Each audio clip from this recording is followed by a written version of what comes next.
바로 이 분쟁의 문제, 분열의 문제였습니다.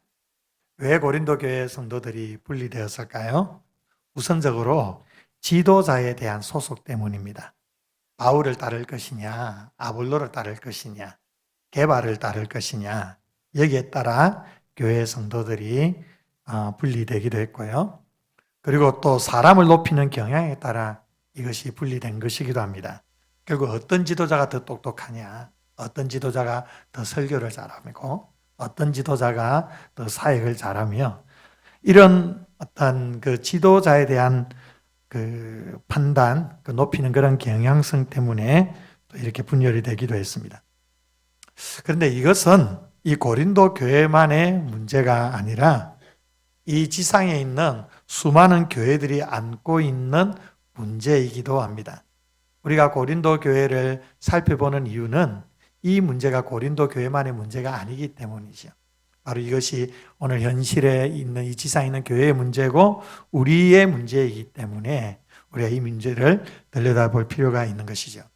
이제 오늘 본문에서 바울은 이 분열의 문제에 대해서 최종적으로 결론을 내리고 있습니다. 그리고 그 결론으로 하나님의 일꾼들이 어떠한 자세로 섬겨야 하는지, 또한 이들에 대한 성도들의 태도가 어떠해야 하는지 세 가지로 우리에게 말씀해 주고 있습니다. 그러면 하나님께서 세우신 일꾼들은 어떠한 자세로 주의 일을 섬겨야 될까요? 먼저 첫 번째로는 충성해야 한다는 겁니다. 오늘 본문 1절, 2절에 보면 사람이 마땅히 우리를 그리스도 일꾼이요 하나님의 비밀을 맡은 자로 여길지어다. 그리고 맡은 자들에게 구할 것은 무엇이라고요? 충성이라고 했습니다. 여기서 바울은 자신을 그리스도의 일꾼이라고 부르고 있습니다. 여기서 일꾼은 헬라어로 히페레타이라는 단어입니다.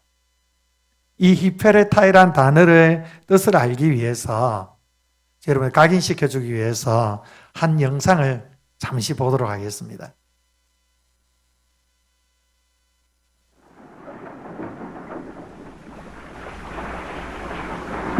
Ship ready, Consul.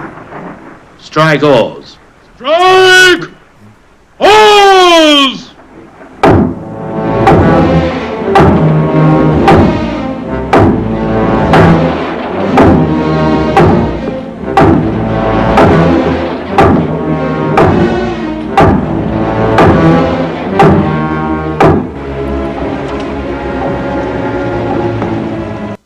어두워서 좀 잘 보여졌는지 모르겠는데 이 배너의 영화의 한 장면입니다.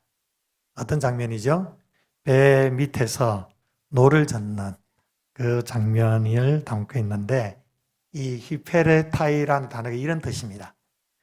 그러니까 아래층에서 노를 젓는 사람들을 가리킬 때 이 히페레타이라고 이 단어를 사용을 합니다. 그 아래층에 노를 젓는, 불 켜주세요. 네. 아래층에 노를 젓는 사람들은 이 당시에 다 노예들이죠, 노예들. 이 전투함에서 제일 높은 감독이 그 노를 젓는 노예들 앞에서 시작이라고 하면 노를 젓기 시작을 합니다. 그리고 중지하면 멈춰야 됩니다. 오른쪽으로 하면, 이 왼쪽이죠. 오른쪽 하면 오른쪽으로 가야 되는 거예요. 왼쪽 가면 왼쪽으로 가야 되는 겁니다. 자기가 어디로 노를 져야 하는지 판단할 필요가 없습니다. 그리고 판단할 수도 없고요. 그래서 감독이 말하는 대로, 시키는 대로 노를 져야 되는 겁니다. 그리스도의 일꾼이 바로 이러하다는 겁니다. 그리스도가 부른 사람들이고 그리스도가 시키는 일을 하는 사람에 불과하다는 것입니다. 이 그리스도의 일꾼을 오늘 본문에 또 다르게 표현을 하는데 맡은 자라는 겁니다. 맡은 자, 청직이라 하죠. 바울과 아볼로와 게바, 이 복음의 동력자들 모두 그리스도의 높으신 권위 아래 일하는 종이고 그들에게 이 일을 맡기신 분이 바로 하나님이십니다. 이 맡은 자들에게 필요한 것이 무엇이라고 했습니까? 충성이라고 했습니다. 충성은 피스토스입니다. 이 단어는 믿을 만하다, 신뢰할 만하다, 이런 뜻입니다. 이 단어에서 피스티스, 믿음이라는 단어가 나온 겁니다. 그러니까 충성은 어떤 대단한 일을 탁월하게 잘 해내는 그 일에 대한 수완을 얘기하는 게 아니고요. 한결같은 것. 변함없이 그 주어진 자리에서 섬기는 것을 가리켜 충성이라고 말합니다. 그러니까 충성은 상황이 좋을 때만 잘하는 것이 아니고 삶의 풍진풍파가 몰려온다 할지라도 어떤 환경이 힘들다 할지라도 꿋꿋하게 그 자리에 견고하게 서 있는 상태가 충성이라는 겁니다. 그러면 여기에 맡은 자와 충성 이 두 가지 단어가 나오는데 이 두 가지 중에 어느 단어가 중요하겠습니까? 어떤 단어가 중요하죠? 한국 사람들은 되게 충성을 중요하다 얘기합니다. 충성해야지. 열심히 충성해야지. 그러나 이 말씀의 초점은 충성에 있지 않습니다. 맡은 자에 초점이 있는 거예요. 충성은 내가 하고 싶은 일을 하는 것이 충성이 아닙니다. 하나님이 맡긴 일을 하는 게 충성이라는 것입니다. 많은 성도들이 열심히 섬깁니다. 열심히 봉사하고 헌신합니다. 그러나 그 열심히 무조건 다 충성이라고 말할 수는 없는 겁니다. 내가 하고 싶은 일을 하는 것, 그리고 내가 하고 싶은 대로 하는 것은 아무리 열심히 있다 하더라도 그것은 충성이 아닙니다. 하나님께 대한 충성이 아니고 나에게 대한 충성입니다. 내가 하나님으로부터 맡은 자라고 인식을 하는 순간 맡겨진 것이고 내 의견이 중요한 것이 아니라 맡겨주신 분이 의견이 중요하고 그 지시에 따라 그 명령에 따라 내가 묵묵히 그 자리에서 섬기며 봉사하며 헌신하며 나아가는 것. 바로 이것이 충성이라는 겁니다. 저와 여러분 우리 모두가 다 이런 충성스러운 믿음의 사람들이 되시기를 주의 이름으로 축복합니다. 자, 이렇게 하나님에 의해 그리스도의 일꾼으로 맡겨진 사람에게는 누구의 판단이 중요하겠습니까? 오늘 본문에 이 판단이라는 단어가 반복해서 나오고 있습니다. 그러니까 고린도 교회 성도들이 지금 바울이나 이런 사역자들에 대해서 판단을 하고 있는 겁니다. 그리고 사도 바울은 자신의 의도와 상관없이 계속 고린도 교회 성도들을 위해서 판단을 받고 있습니다. 그래서 이 부분을 다루고 있는 거예요. 그러면 누구의 판단이 중요합니까? 사람들의 판단이 중요합니까? 아니면 그 일을 맡긴 하나님의 판단이 중요합니까? 누구의 판단이 중요합니까? 예, 하나님의 판단이 중요하죠. 말할 것도 없습니다. 그래서 3절에 보니까 바울은 사람의 판단에 대해 매우 작은 일로 여겼다라고 기록합니다. 매우 작은 일이다. 이 고린도 교회 성도들을 포함한 모든 사람들의 그 판단에 큰 의미를 두지 않는다라는 겁니다. 그 판단을 별것 아닌 것처럼 여겼다라는 것입니다. 사도 바울이 고린도 성도들이 자기에 대해서 설교를 잘 못한다, 말이 어눌하다, 이리저리 판단하는 것에 대해 막 불쾌하고 감정이 상해가지고 이 글을 쓰는 게 아니라는 겁니다. 그거 별로 중요하지 않다라는 거예요. 그러나 분명히 어떤 이 말씀에 대한 진리에 대한 그 영적인 질서를 바로 세우기 위해서 이 말씀을 하는 것이죠. 이게 다른 사람의 판단만 그렇게 취급하는 것이 아닙니다. 자기 자신의 판단도 마찬가지입니다. 뭐라고 얘기합니까? 나도 나를 판단하지 아니한다라고 했습니다. 당시 헬라와 로마 철학자들은 개인의 양심이 최종 판결을 내린다라고 믿었습니다. 그런데 바울은 자기 양심에게 그런 권한을 주지 않습니다. 이것은 바울이 스스로를 돌아보고 점검하고 성찰하지 않는다라는 말이 아닙니다. 바울은 다른 성경에서도 분명히 하나님과 사람에 대하여 양심의 거리낌이 없기를 내가 힘을 썼다. 이렇게 항상 자기 자신을 말씀 앞에 평가하며 성찰하며 판단하면서 살아왔습니다. 그렇지만 그는 자기 스스로 내린 이 평가가 최종 판결이 아니라는 것을 분명히 알았다는 겁니다. 그래서 4절에 보면 이로 말미암아 의롭다함을 얻지 못하노라. 자기 양심에 거리낌 없이 살았다고 해서 그것을 인해서 의롭다함을 얻는 것이 아니다라는 겁니다. 그러면 누구에게 의롭다, 신실하다는 최종 판결을 얻는다는 겁니까? 자, 4절에 보면 다만 나를 심판하실 이는 주시니라. 주님이 평가하신다. 주님이 심판하신다. 바울의 삶을 평가하고 판단하실 분은 오직 주님이십니다. 아볼로나 게바와 같은 동력자들도 아니고 고린도 교회 성도들도 아닙니다. 심지어 바울 자신의 양심도 아닙니다. 오직 주님만이 심판주가 되십니다. 그러므로 타인의 평가가 아니라 주님의 평가만이 바울에게는 매우 중요했다는 겁니다. 여러분, 우리가 주의 일을 행할 때에 주변에 누가 뭐라고 해도 너무 막 낙심하지 마십시오. 그 사람들의 말을 무조건 무시해버리라는 말도 아닙니다. 그러나 그 판단에 의해서 여러분의 마음이 흔들리지 마시라는 겁니다. 주님이 아시면 되는 것입니다. 믿으십니까? 주님이 아시면 되는 거예요. 모든 평가와 판단은 주님이 내리시는 겁니다. 그래서 5절에 뭐라고 말씀합니까? 우리 5절을 한번 읽어볼까요? 5절. 자, 시작. 그러므로 때가 이르기 전 곧 주께서 오시기까지 아무것도 판단하지 말라. 그가 어둠에 감추인 것들을 드러내고 마음의 뜻을 나타내시리니 그때에 각 사람에게 하나님으로부터 칭찬이 있으리라. 아멘. 우리가 충성된 하나님의 사람이 되기 위해서 다른 사람의 판단에 대해서도 우리가 두려워할 필요도 없지만 또 그 성도들 다른 사람들에 대해서도 향해서도 말합니다. 아무에게도 너희들 판단하지 마라. 고린도 성도들이 이렇게 말씀합니다. 이 앞에서 사역하는 저나 우리 교육자들의 섬김에 대해서 그리고 성도들이 각자 주어진 직분에 따라 주를 섬기는 일에 대해 여러분 섣불리 판단하거나 평가하지 마십시오. 비판하거나 정죄하지 마십시오. 이런 말씀입니다. 그런데 여기서도 아무것도 판단하지 말라는 말에 오해가 없어야 됩니다. 판단하지 말라고 했지 분별하지 말라고 하지는 않습니다. 분별은 해야만 합니다.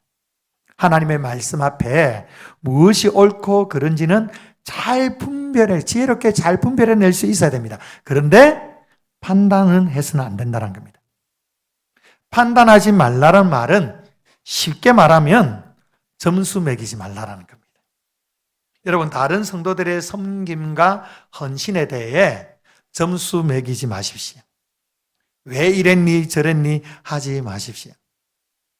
설거지 안 하는 사람은요, 절대 그릇을 깨뜨리는 법이 없습니다. 누가 그릇을 깹니까? 설거지를 하는 사람이 그릇을 깨는 거예요. 그런데 설거지 하다가 실수로 그릇을 깼다고 해서 왜 그릇을 깼느냐? 그 그릇이 얼마짜리인지를 아느냐? 이렇게 하는 게 점수를 매기는 겁니다. 이 판단하는 거죠. 설거지 하다가 그릇을 깨지면 어떻게 해야 됩니까? 다가가서 손은 안 다쳤냐? 많이 놀랐을 텐데 내가 지금 대신해 줄게. 바로 이것이 공동체의 모습입니다. 다른 사람은 안 하는데 그 일을 지금 내가 하고 있다는 자체가 중요한 거예요. 일하는 사람에게 여러분 점수 매기지 마십시오. 잘했니 못했니 판단하지 마십시오. 그 열심히 일하는 것에 대해 존중해 주시고 인정해 주시고 격려해 주라는 겁니다. 제일 안 좋은 게 무엇입니까? 자기는 일 안 하면서 일하는 사람에 대해 이러쿵저러쿵 점수를 매기고 판단하는 겁니다. 어느 누구에도 그런 권한을 우리에게 준 바가 없습니다. 아무것도 판단하지 말라. 이 말은 한마디로 우리가 내리는 판단에 대해서 절대적인 권위를 부여하지 말라라는 겁니다. 여러분, 나의 판단은 완전하지 않습니다. 왜 완전하지 않습니까? 5절에 보니까 우리 한계에 대해 말하고 있습니다.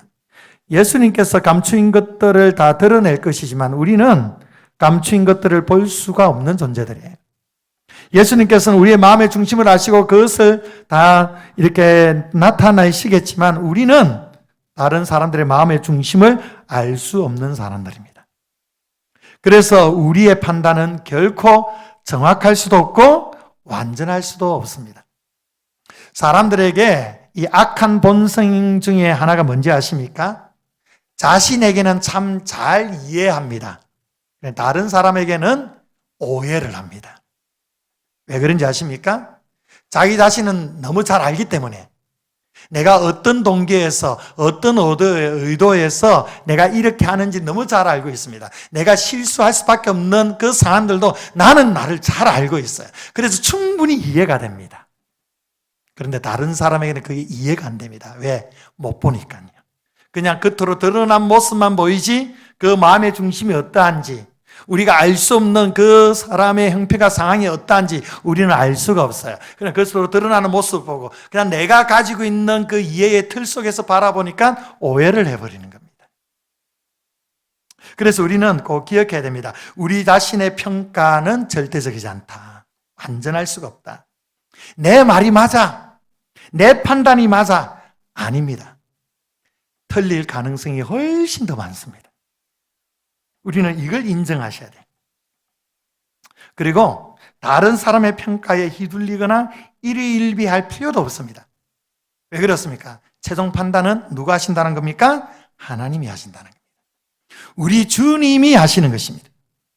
주님이 우리의 마음의 동기와 행위를 다 아시고 완벽하게 주님께서 평가를 내려주십니다. 중요한 것은 예수님의 판단과 평가에는 점수가 없습니다. 결코 점수를 매기지 않습니다. 비판하거나 정죄하거나 그렇게 하지 않습니다. 어떻게 합니까? 5절 마지막 절에 보시면요. 그때에 각 사람에게 하나님으로부터 칭찬이 있으리라. 자, 이 말씀이 5절 말씀의 마지막 부분이 사실은 상식적으로 부자연스러운 말씀입니다. 왜냐하면 판단에 대해 얘기하잖아요. 판단에 대해 얘기하니까 예수님께서 모든 것들을 다 마음의 생각들과 그리고 드러나지 않는 모든 부분들을 다 나타내시며 보시면서 평가를 내리실 때 잘못한 것에 대해서 내가 책망할 것이고 잘한 부분에 대해서는 내가 칭찬할 것이다 해야 자연스러운 거예요. 그런데 이 말씀에는 책망이 안 나옵니다. 책망하겠다, 정죄하겠다, 그에 대해 점수 매기고 내가 평가하겠다 말씀하지 않습니다. 결론이 뭡니까? 하나님으로부터 칭찬이 있을 것이다. 칭찬하신다. 하나님은 반드시 우리의 충성을 칭찬하시는 줄 믿으시기 바랍니다. 여러분, 하나님께서 우리에게 직분을 맡기셨습니다. 은사를 맡기셨습니다. 사명을 맡기셨습니다. 맡은 우리는 어떻게 됩니까? 충성해야 됩니다. 아무리 어렵고 힘겨워도 때로는 너무도 어설퍼서 실수도 많고 부족해도 때로는 너무 힘들어서 나 안 할 거야. 다 포기하고 싶은 마음이 있다 할지라도 그 자리를 묵묵히 지켜나가십시오. 열심히 주님의 지시에 따라 노를 저으십시오. 이러한 우리의 충성을 하나님이 기뻐하신다는 겁니다. 그것을 칭찬해 주신다는 겁니다. 대단한 일을 하지 않는다 하더라도 묵묵하게 때로는 너무 힘들어서 때로는 우리가 그 사명의 자리에서 때로는 좀 벗어난 그런 상황이 주어진다 할지라도 그래도 다시 그 자리에 나아가는 그 모습으로 바로 이러한 충성을 하나님이 기뻐하시고 하나님이 반드시 칭찬해 주신다는 겁니다. 하나님 우리를 칭찬하시는 분입니다. 우리를 격려하시는 분입니다. 그리고 우리는요, 이러한 충성된 일꾼에 대해 판단하시면 안 됩니다. 점수 매기지 마십시오. 부족한 것이 보여지면 그 부족함에 대해서 여러분이 채워주시면 되는 것입니다. 여러분, 여러분의 눈에 비춰지는 그 부족한 모습은 바로 여러분이 감당해 줘야 될 몫입니다. 왜냐하면 다른 사람의 눈에 보여지지 않는데 내게 보여진다는 건 뭘 의미하느냐 하면 그게 내게 주어진 은사라는 겁니다.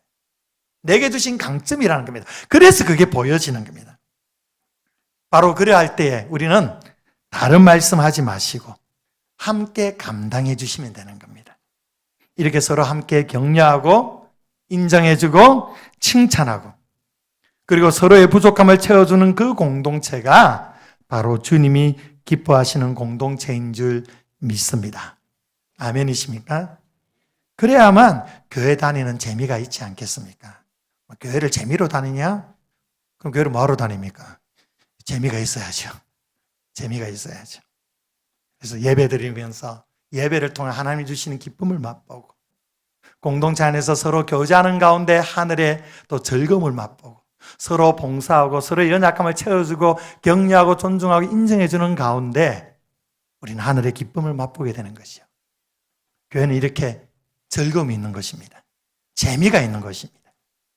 그 재미는, 그 즐거움은 우리 서로에게 한 사람 한 사람에 대한 그 충성에 대해서 격려해주고 칭찬해주고 높여주고 그 하나님이 우리에게 판단하시고 하나님이 칭찬하실 것을 기대하면서 함께 협력해 나가는 그런 충성스러운 공동체 안에 이런 하늘의 즐거움을 맛보게 될 것입니다.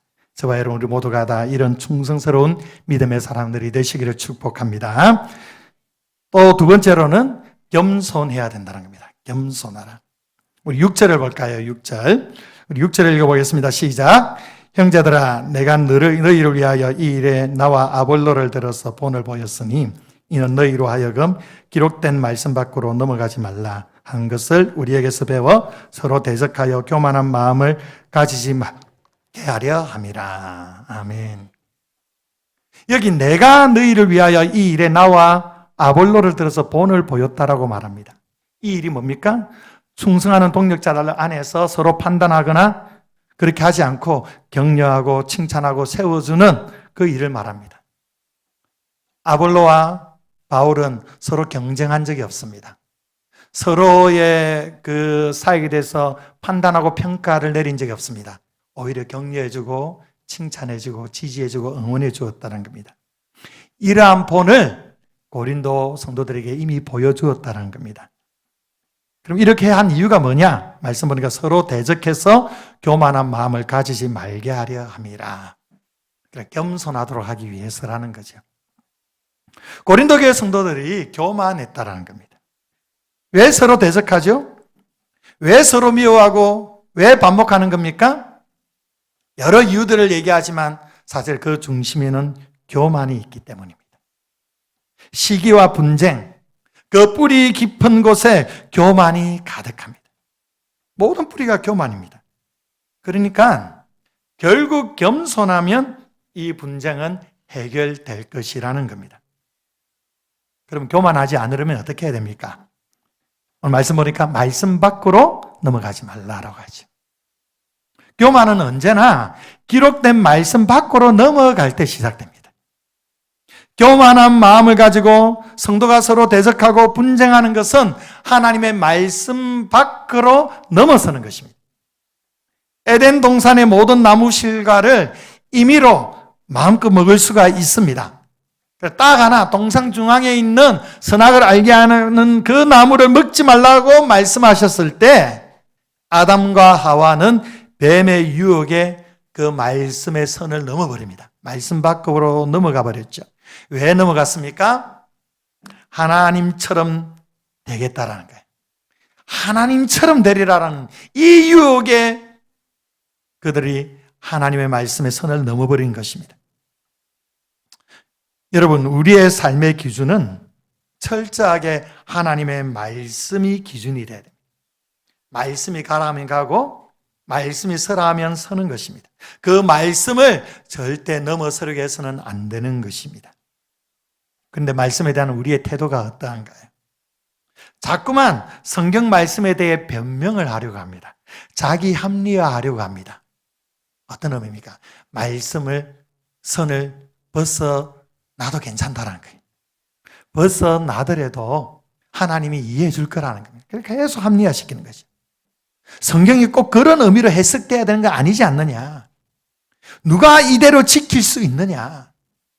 술 취하지 말라고 했지 마시지 말라고 했느냐? 왜 이런 얘기합니까? 마시겠다는 겁니까? 안 마시겠다는 겁니까? 이런 말씀에 대한 태도가 바로 하나님의 말씀의 선을 넘어서게 하는 겁니다. 여러분, 말씀은 말씀입니다.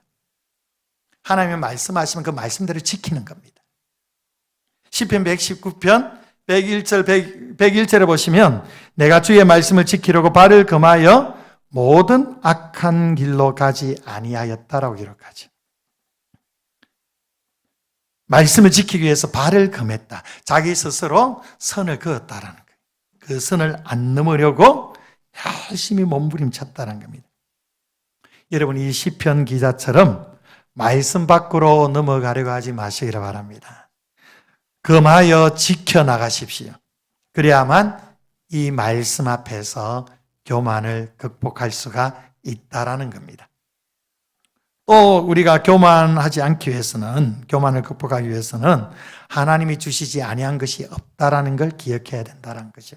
7절 말씀을 볼까요? 우리 7절을 또 읽어봅니다. 시작. 누가 너를 남달리 구별하였느냐? 내게 있는 것 중에 받지 아니한 것이 무엇이냐? 내가 받았은즉 어찌하여 받지 아니한 것 같이 자랑하느냐? 자, 이 말씀이 무슨 말씀이죠? 우리에게 주어진 것 중에 하나님으로부터 받지 않은 것이 하나도 없다. 다 하나님이 주셨다. 여러분 믿으십니까? 그런데 자꾸만 하나님이 주신 것을 가지고 자랑을 한다는 거예요. 여러분의 지혜와 여러분의 재능과 여러분의 건강과 여러분이 주어진 물질, 여러분이 스스로 만든 것이 있다라고 생각하십니까? 아닙니다. 다 주님이 내게 주신 것입니다. 그런데 왜 내 것인 양 자랑하는 것입니까? 하나님께서 고린도 교회 성도들에게 구변과 지식의 은사를 주셨다라고 말씀하셨습니다. 그런데 마치 그것이 자신들이 가지고 있는 자신들의 것인 양 그것으로 가지고 판단하고 비판하고 정죄하며 그렇게 행했던 것입니다. 그게 네 것이냐? 하나님이 주신 것이 아니냐라는 거죠. 모든 것이 은혜라는 사실을 깨닫는 자는 결코 다른 사람들 앞에서 교만할 수가 없습니다. 제가 누누이 말씀드리는 것이 있습니다. 바로 신앙생활에 있어서 가장 위험한 순간이 바로 나에게 있는 신앙의 내용이 자랑이 될 때입니다. 그리고 자신의 신앙의 그 내용이 다른 사람을 판단하는 도구가 되는 그 순간이 가장 위험한 순간입니다. 내가 기도를 많이 한다는 것 얼마나 은혜입니까? 얼마나 하나님이 내게 주신 축복입니까? 그러나 그것이 나의 자랑이 되는 순간, 그것은 나에게 위험한 순간이 되는 것입니다. 더 나아가서 내가 기도 많이 하는 것에, 내가 기도를 많이 한다는 것이 기도하지 않는 사람에 대한 정죄의 도구가 된다면 그것은 더더욱 위험한 것이죠. 여러분, 우리에게는 자랑할 것이 없다라는 겁니다. 모든 것이 다 하나님의 은혜라는 것입니다. 하나님의 은혜로 주어졌다면 우리는 하나님만 자랑하면 되는 것입니다. 도대체 우리가 무엇을 자랑할 수가 있겠습니까? 여러분, 여러분에게 주신 모든 것이 다 하나님이 주셨음을 믿으시기 바랍니다. 주의 몸된 교회를 향한 열심과 충성과 섬김과 헌신과 여러분에게 주어진 건강과 은사와 물질과 모든 것들은 다 하나님이 주셨습니다. 자랑할 것이 없습니다. 겸손하게 하나님만 높여드릴 수 있기를 축복합니다. 또 우리가 교만하지 않기 위해서는요, 8절에 보니까 너희가 이미 배부르며 이미 풍성하며 우리 없이도 왕이 되었다라고 말씀하죠. 뭡니까? 배가 불러서 왕처럼 행동하고 있다. 고린도 교회 성도들이 그러라는 거죠. 한마디로 자기가 최고라는 겁니다. 내가 최고라는 거예요. 그래서 자신들이 가진 수준으로 얼마든지 지도자도 판단할 수 있고 다른 성도들도 판단하고 비판할 수도 있고 자기들이 얼마든지 교회 공동체를 좌지우지할 수 있다라고 생각을 하는 겁니다. 왜? 나는 도달했다라는 거예요. 그 정도로 할 수 있는 신앙의 경지에 이르렀다라는 겁니다. 그런데 사도 바울의 말은 뭡니까? 아직 멀었다라는 거예요. 도달하지 못했다는 겁니다. 정말 고린도 교회 성도들이 더 이상 도달할 것이 없을 만큼 최고의 신앙의 경지에 이르렀다는 겁니까? 여러분은 누구에게도 판단받지 않고 오히려 누구에게든지 내가 판단하고 비판하고 정죄할 수 있을 만큼 대단한 존재라고 생각이 드십니까? 여러분의 신앙의 내용이 그 정도로 내세울 만한 것입니까? 그렇지 않다는 거예요. 우리는 아직 신앙의 그 높은 수준의 경지에 도달하지 않았습니다. 어느 누구도. 그래서 바울은 빌립보서에서 뭐라고 말합니까? 빌립보서 3장 12절에 보면 내가 이미 얻었담도 아니요 온전히 이루었담도 아니라 오직 내가 그리스도 예수께 잡힌 바 된 그것을 잡으려고 달려가노라. 바울은 지금 그 한 번도 자신이 왕처럼 군림한 적이 없다고 합니다. 지금도 아직 도달하지 못해서 그리스도 예수께 잡힌 바 된 그것을 잡기 위해 예수 그리스도를 알아가고 예수 그리스도를 체험하고 예수 그리스도를 더욱 닮아가기 위해 지금도 최선을 다해 그 표대를 향해 달려가고 있다고 고백합니다. 아직 자기가 멀었다라는 겁니다. 여러분, 사도 바울도 아직 멀었다고 하는데 우리는 얼마나 아직 멀었겠습니까? 여러분, 우리에게 이러한 인식이, 이러한 의식이 필요하다는 거예요. 고린도 교회 성도들은 마치 자기가 왕이나 되는 듯이 자기가 최고인 것처럼 거드름을 피우며 살았지만, 그러나 사도들은요, 바울을 포함한 사도들은 그런 것을 생각해 보지도 못했고 누려보지도 못했다고 9절 이후에 말씀하고 있는 겁니다. 바울은 9절 말씀에서 당시 로마 군대가 전쟁에서 승리하고 돌아올 때에 개선행렬 끄트머리에 끌고 들어온 포로들과 같았다고 지금 고백을 하고 있습니다. 그들은 동물 가죽을 뒤집어 쓰고 맹수와 싸우도록 경기장에, 그 원형 경기장에 세워져서 수많은 사람들의 구경거리가 되었다라고 말합니다. 그리고 사도 바울은요, 13절에 보니까 지금까지 세상에 더러운 오물, 만물의 찌꺼기 취급을 받았다. 우리식으로 쉽게 말하면 쓰레기 취급받고 그렇게 지내왔다는 거예요. 무수히 고난을 받으며 그 고난을 견디면서 그렇게 살아왔습니다. 심지어 이러한 사도 바울을 교회가 인정해 주지도 않습니다. 사도가 아니라고 말합니다. 말을 못한다고, 어눌하다고, 설교 못한다고 온갖 비난을 퍼부으면서 그렇게 지내왔습니다. 자, 그런데 말씀 보십시오. 그럼에도 불구하고 사도 바울은 이 모욕 가운데서도 축복했다는 겁니다. 이 박해 속에서도 인내했습니다. 복음을 위해서, 그리스도를 위해서 바울은 끝까지 겸손하게 충성스럽게 주의 일을 감당했습니다. 자기는 아직 믿음의 경지에 도달하지 못했다.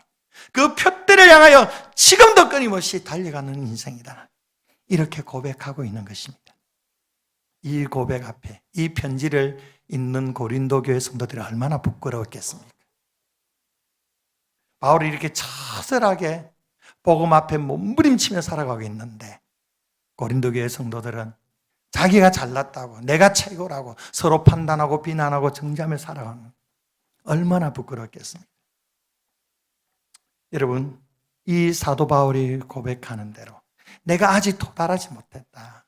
나는 여전히 주님을 알아가기 위해, 주님을 닮아가기 위해 그 표대를 향해 달려간다. 이것이 바로 겸손입니다. 여러분, 이러한 겸손을 우리가 본받아야 하지 않겠습니까? 갈등을 해결하는 길은 내가 먼저 상대방보다 낮아지는 자리에 가면 됩니다. 내 자존심을 꺾고 내가 먼저 용서를 구하면 됩니다. 이 겸손이 공동체를 하나 되게 하는 것입니다. 사랑하는 성도 여러분, 하나님께서는 교만한 자를 낮추시고 겸손한 자를 높여주시는 줄 믿으시기 바랍니다. 제가 얼마 전에 한 목사님의 설교를 인터넷상에서 들었는데 이 목사님이 겸손에 대해서 말씀하시면서 이런 퍼포먼스를 하더라고요. 저도 이걸 보면서 이거 좀 꼭 하고 싶다 해서 한번 이걸 보여드리는데요. 이렇게 하시더라고요. 내가 나를 낮추고 또 낮추면 하나님이 나를 높이고 또 높여주십니다. 그러나 내가 나를 높이고 또 높이면 하나님께서 나를 낮추고 또 낮추십니다. 이렇게 설교하더라고요. 여러분 한번 해보시길 바랍니다. 오늘 여전도에 원래 하기 전에 꼭 이거 하고 하십시오. 이것만 알고 가셔도 큰 은혜가 되리라 생각이 듭니다. 여러분 하나님 앞에 겸손하시기를 바랍니다. 겸손한 우리를 하나님께서 반드시 높여주실 줄 믿습니다. 마지막 세 번째로 삶으로 살아내야 된다는 겁니다. 19절, 20절 우리 함께 보겠습니다. 19절, 20절 함께 읽습니다. 시작. 19절, 20절 시작. 주께서 허락하시면 내가 너희에게 속히 나아가서 교만한 자들의 말이 아니라 오직 그 능력을 알아보겠으니 하나님의 나라는 말에 있지 아니하고 오직 능력에 있습니다. 아멘. 하나님의 나라는 말에 있지 않고 어디에 있다고요? 능력에 있다. 이렇게 말씀합니다. 그러면서 내가 속히 고린도 교회에, 니네들 교회에 가서 말이 아닌 그 능력을 한번 내가 보겠다. 이렇게 말씀합니다. 굉장히 강력한 표현을 지금 하고 있는 거예요. 여러분, 영적인 능력이 없는 사람들일수록 말이 많습니다. 되게 불평하는 사람을 보면 인간적인 능력은 많으나 경건의 능력이 없는 경우가 많습니다. 하나님의 나라는 이런 자들의 것이 아닙니다. 하나님의 나라는 인간적으로 부족할지라도 위로부터 오는 능력과 영적인 권세를 덧입은 자들인 것입니다. 하나님의 나라는 말에 있지 않고 능력에 있습니다. 우리는 말보다 능력을 덧입도록 기도해야 합니다. 능력이 있는 곳에 하나님의 나라가 이루어지는 것입니다. 그러면 이 능력이 무엇일까요? 이 능력이 무엇일까요? 병고침의 역사가 있는 걸 능력이라고 말하는 겁니까? 방언하고 예언하는 능력을 말하는 것입니까? 어떠한 사역을 아주 탁월하게 능력 있게 감당해내는 것을 말하는 것입니까? 그렇지 않습니다. 여기서 능력이라는 것은 바로 복음을, 그 말씀을 삶으로 살아내는 능력을 말하는 것입니다.